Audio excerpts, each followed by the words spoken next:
श्रीनगर में बामसेफ का 2 दिन का कैडर कैंप रखा गया था। श्रीनगर में आतंकवादी गतिविधियां शुरू होने के पहले की ये बात है। तो जम्मू से सुबह ही एक टैक्सी से हम लोग, क्योंकि वहां जम्मू से श्रीनगर शेयर इन फेयर इस हिसाब से टैक्सियां चलती है, तो 5 आदमी की एक एम्बेसडर टैक्सी हम 5 लोगों ने की और जम्मू से हम श्रीनगर जा रहे थे। तो पीछे 3 लोगों की एक फैमिली बैठी थी और 2 लोग, मैं और जम्मू के एक हमारे कार्यकर्ता, हम आगे बैठे थे और हम श्रीनगर जा रहे थे। रास्ते में बीच बीच में जो पीछे बैठे थे वो लोग, वो कश्मीरी थे और रास्ते में वो बीच बीच में अपनी आपस में कश्मीरी भाषा में बात कर रहे थे। बात कुछ समझ में नहीं आ रही थी, लेकिन 3 शब्द बार बार वो रिपीट कर रहे थे, Ambedkar medical college, Ambedkar medical college, Ambedkar medical college.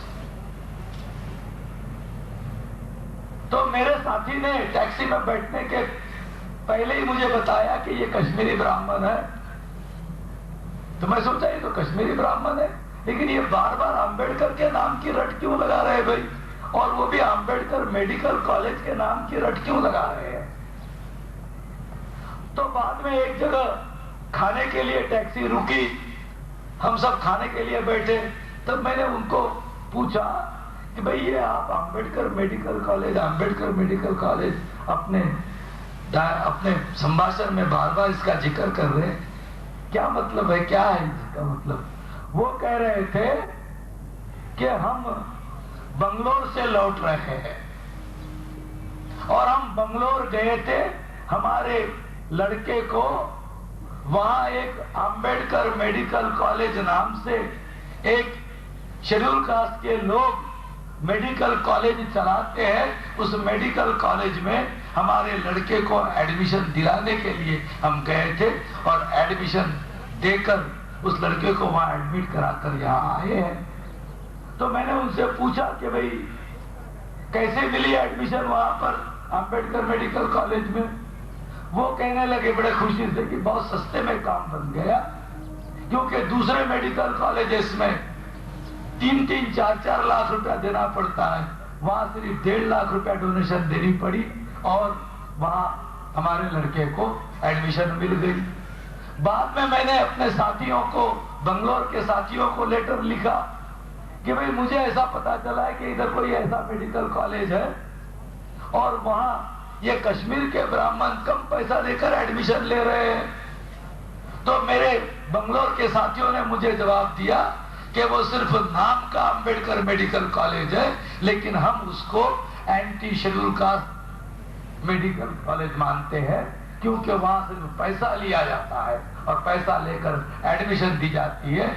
ये एक बाबा साहब के नाम पर जो सोशल वर्क चल रहा है, क्योंकि बोरकर साहब ने सोशल वर्क का जिक्र किया, तो सोशल वर्क जो चल रहा है, ये सोशल वर्क का एक नमूना मैं आज के हमारे जो गेस्ट स्पीकर्स हैं उनके सामने में पेश करना चाहता था, आपके सामने भी पेश करना चाहता था। इसके साथ साथ मैं अभी हमारे जो दूसरे गेस्ट स्पीकर हैं मिस्टर पीबी रणदीवे, जो सेंट्रल एक्साइज में डिप्टी कमिश्नर के पोस्ट पर, हमारे जो ब्यूरोक्रेट्स है वो ब्यूरोक्रेट्स को सिग्निफिकेंट पोस्टों पर रखा नहीं जाता, अथॉरिटी की पोस्टों पर, इंपॉर्टेंट पोस्टों पर रखा नहीं जाता, इसलिए वो कुछ कर नहीं पाते। मैं काउंटर सवाल पूछना चाहता हूं कि क्यों रखना चाहिए आपको सिग्निफिकेंट और इंपॉर्टेंट पोस्टों पर, क्यों रखना चाहिए? हुकूमत उनकी है, राज उनका है, हुकूमत ब्राह्मणों की है, ब्राह्मणवादियों की है, राज ब्राह्मणों का है, ब्राह्मणवादियों का है, शासक जातियों का है, और सिग्निफिकेंट पोस्टों पर रखा जाए। क्यों रखा जाए?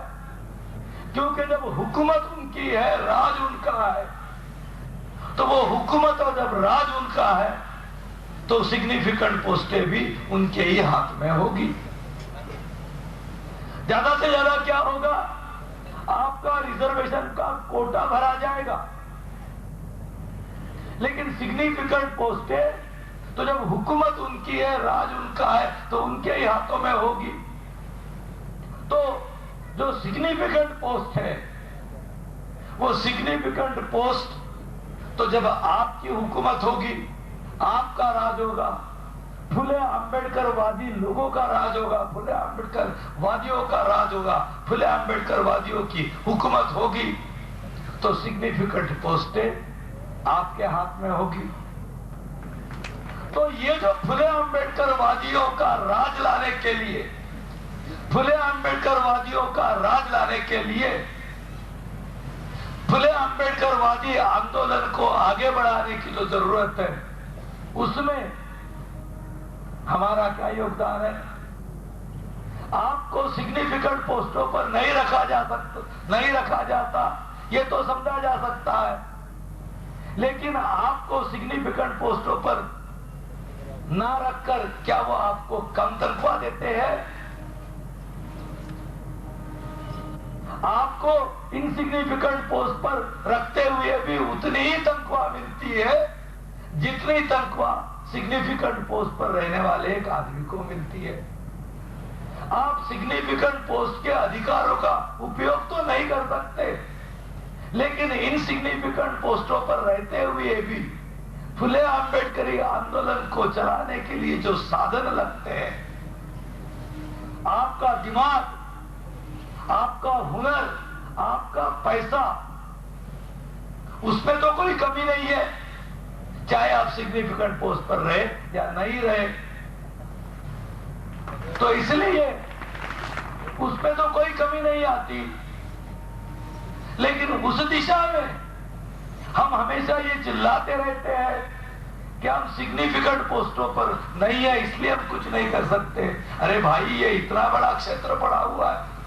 मैं तो ये कहता हूं कि हमारे ब्यूरोक्रेट्स ने सिग्निफिकेंट पोस्टें मांगनी ही नहीं चाहिए,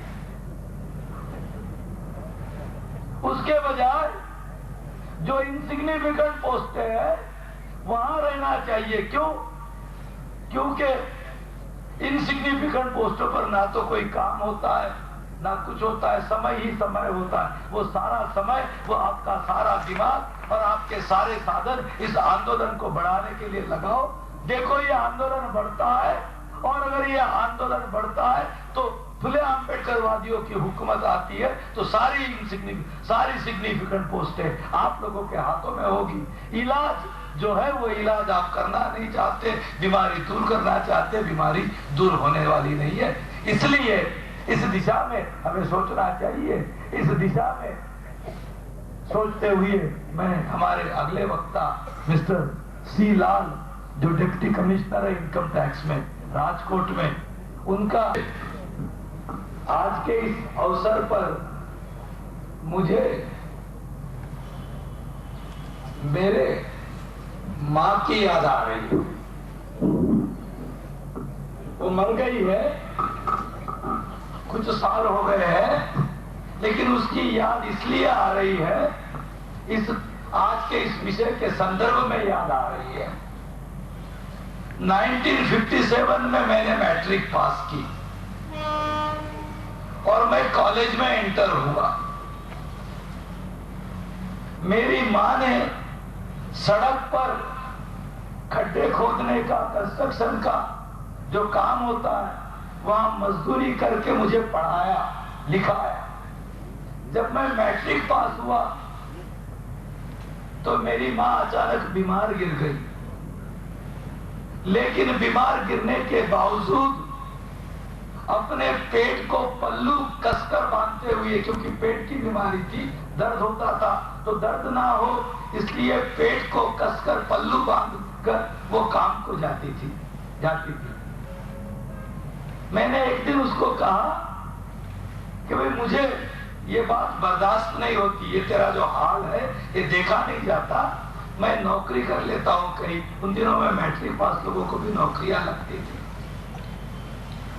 तो मेरी माँ ने कहा कि नहीं, 2-4-5 साल की बात है, पढ़ो कॉलेज और कॉलेज वॉलेज पढ़ के बड़ा आदमी बनो, क्योंकि मैट्रिक पास से बड़ा आदमी नहीं बनने वाले आप, कॉलेज पढ़ के बड़ा आदमी बनो। तो मैंने उसको पूछा भाई कितना बड़ा आदमी? तो उसने कहा कि बाबा साहब अम्बेडकर जैसा बड़ा आदमी बनो। वो तो अनपढ़ थी, गवार थी, लेकिन उसने मुझे कहा कि बाबा साहब अम्बेडकर का के जैसा बड़ा आदमी बनो। मुझे अभी भी अपने बारे में शक है कि बड़ा आदमी बनना तो बहुत दूर है, मैं आदमी भी बन पाया कि नहीं पाया। आज हमारे समाज में हजारों लोग बड़े आदमी बने हुए हैं, बहुत बड़े बड़े आदमी बने हुए हैं, लेकिन बाबा साहब ने इसी बंबई शहर में एक भाषण में संत कबीर का, महात्मा कबीर का उल्लेख करते हुए ये कहा था कि महात्मा कबीर को किसी ने साधु कहा, तो महात्मा कबीर ने उसको डांटा। उसने कहा कि भाई मुझे गाली क्यों दे रहे हो? वो कहता है कि भाई ये तो गाली नहीं है, ये तो मैंने आपको साधु का, संत का। तो वो कहते हैं कि इस देश में मानुष बनना कठिन है, तो साधु क्या बने?